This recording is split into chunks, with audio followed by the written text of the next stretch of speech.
அஸ்ஸலாமு அலைக்கும் வரஹ்மத்துல்லாஹி வபரகாத்துஹு ஃப்ரெண்ட்ஸ். இன்றைக்கி ரெசிபி வந்து கடலக்கொட்டை சட்னி. முதல்ல கடலக்கொட்டை 200 கிராம் எடுத்துருக்கோம் ஃப்ரெண்ட்ஸ். நாங்கள் நல்லா வறுத்துக்கோங்க கடலக்கொட்டை.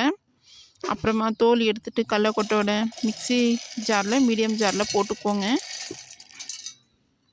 அப்புறமா மீடியம் சைஸ் சின்ன வெங்காயம் நல்லா வாஷ் பண்ணி கட் பண்ணி போட்டுக்கோங்க கடலக்கொட்டையோட.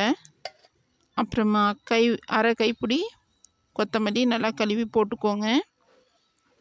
ரொம்பவும் சுலபமாக செஞ்சிடலாங்க ஃப்ரெண்ட்ஸ். பச்சை சிவப்பு மிளகாய் 2 போட்டுக்கோங்க கழுவி. சின்னது எடுத்துருக்கோம் இந்த சிவப்பு மிளகாய். அப்புறமா புளி வந்துங்க நம்ம ஆம்லா சைஸ் வந்து சின்ன ஆம்லா சைஸ் வந்து 1 எடுங்க போதும். நல்லா கழுவி போட்டிருக்கோம். உப்பு வந்து சுவைக்கு தகுந்த மாதிரி போட்டுக்கோங்க. தண்ணி வந்துங்க ஃப்ரெண்ட்ஸ், தண்ணியோட குவான்டிட்டி கொஞ்சம் கம்மியாகவே வைங்க.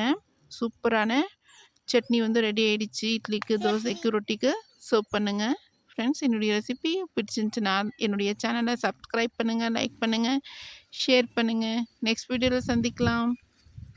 தேங்க்யூ எல்லோருக்கும்.